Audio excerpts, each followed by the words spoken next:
Okay, you guys, what is up? The King of Lightning is here today to give my thoughts on the latest episode of Naruto Shippuuden episode 366 thoughts. Now, of course, that link to the episode is going to be in the description box down below on Crunchyroll.com. Now, this episode is actually very simple. So, to do the basics, and then we'll go on from there. Animation, story progression, character development, and pacing. First of all, when it comes to character development, the only thing that's actually monumental is seeing the genuine personalities of Tobirama and Hashirama. Because the first time we saw them, they were reanimated and they didn't really have much to say because there were a lot of restrictions. And then we've seen a few flashbacks here and there pertaining to Tobirama from the perspective of Danzo and Ryuzen, and maybe one or two things that involve Hashirama in a flashback. So this is the first time we're actually getting to see Tobirama and Hashirama when it comes from a personality standpoint. That's number one. Number two, the pacing. It was well paced because they focused mainly on the interaction between the Hokages. And then they focused on Orochimaru because all the Hokages are somewhat familiar with Orochimaru because he had summoned them once before. And Sasuke, Ryuzen doesn't know, or he first didn't realize that this was Sasuke because he knows kid Sasuke, not current Sasuke. Very obvious.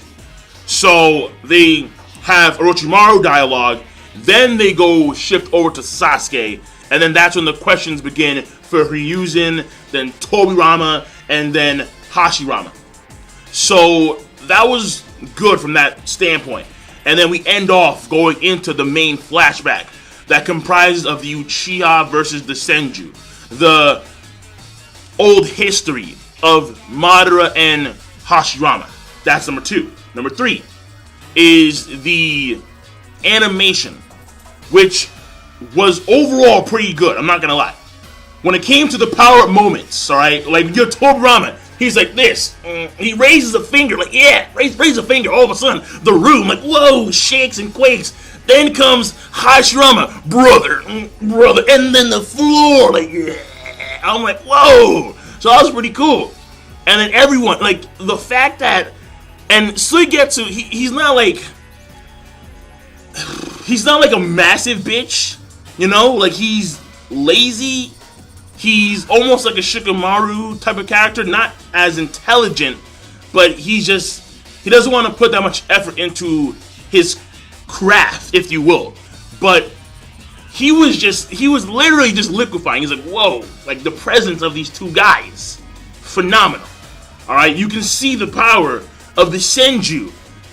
Listen, Tsunade is Hashirama's granddaughter, but Tsunade has never admitted that level of power where raise a finger and all of a sudden like the room like whoa, and then Hashirama himself, he turns to bro like what the, and then he starts to power up.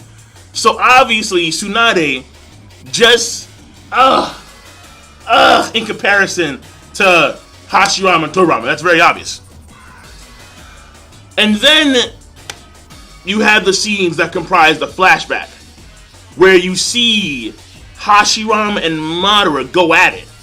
And just the sheer scale of devastation, of pure destruction. You're like, bro. I mean, the wood dragon and the Kyuubi were one thing.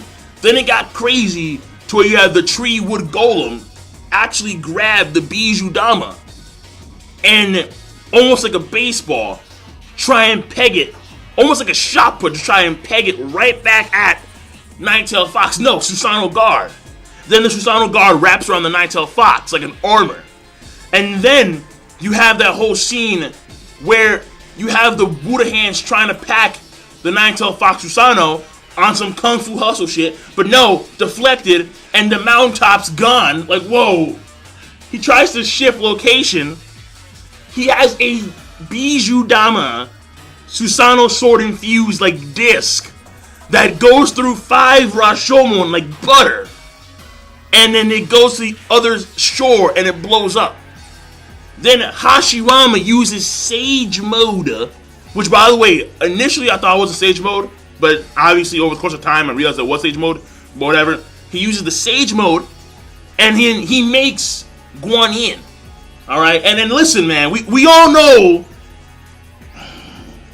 if you read Hunter x Hunter, if you watch Hunter x Hunter, well, amen.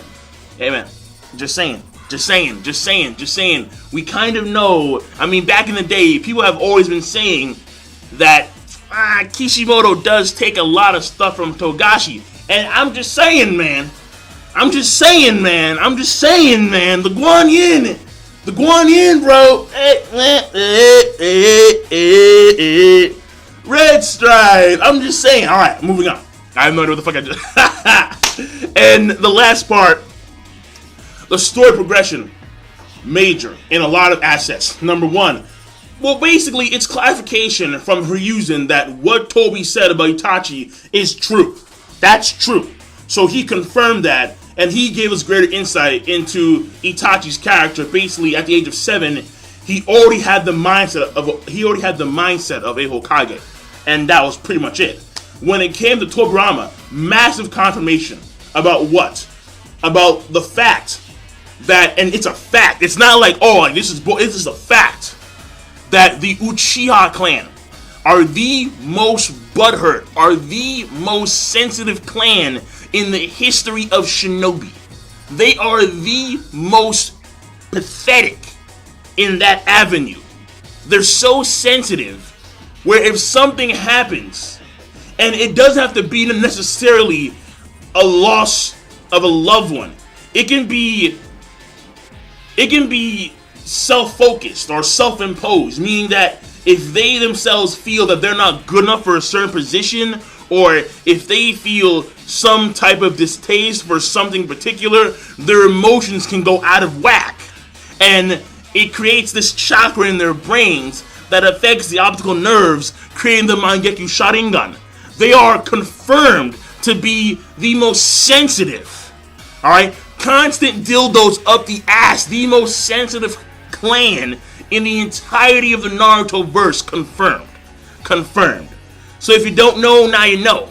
And when it came to their emotions, hatred always seemed to be the one that was dominant. Therefore, they would always dive deeper into darkness. Sasuke, before... Well, no, let me not give any spoilers. Sasuke, he's always about what? Diving into darkness. Yeah, I'm gonna swim deeper. Yeah, dun dun dun dun dun dun dun. He's always about diving further into that shit. He gets no qualms doing that shit. And lo and behold, we find out why. Because his entire clan did that shit. Sensitive. Fuck. Jeez. So that whole notion of the Senju being the ones who are about love and strength and passion, no. The Uchiha outloved the Senju, but to the point where their love would turn into extreme hatred given certain conditions, given certain events.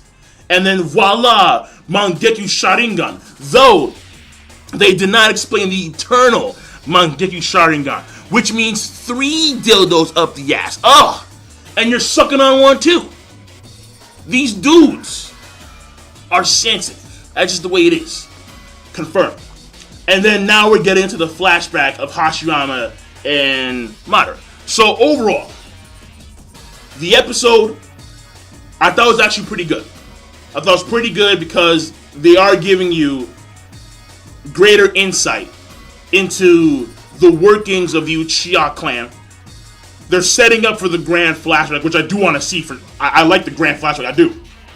And then you have Ryuzen confirm Tobirama's own words, or in this case, not Tobirama, Toby, aka Obito, confirmed his words. So, I mean, that was pretty much it. And then there were some scenes here or there, like for example, there was one scene where you have Orochimaru, he's talking to Minato, and and basically he's telling him how he studied ruins and old documents. I'm like, fuck, it's bullshit. All right, it's a load of crock. It's a load of horse shit. All right, stop fucking with me right now, man. It's bullshit, and we all know it's bullshit. The fucking mask. Oh, yeah, it's that one right there. Fuck out of here.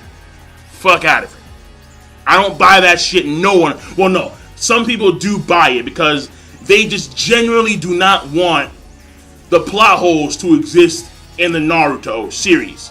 And unfortunately, Naruto, it has more plot holes than the surface of the fucking moon. So don't give me that shit. I'm just saying. But that's it overall. That's it. Oh, and the interaction between the Hokages, I liked it. Alright? Minato, even though he didn't say shit, because he couldn't. Because he had no place in what happened in the past, in the distant past, when it pertains to Tobirama and Hashirama. And Itachi is more versed with Ryuzen, obviously. So all Minato can do is put on his jacket, like, hey, yeah, I'm the fourth Hokage, hey, hi. And then the entire episode in the corner, dueling his thumbs. Like, can I talk? No! You cannot talk! You have no place, fool! Just saying. So I'm done. King Landing. Episode overall, it was good plus, and I will see you guys later. Have a nice day.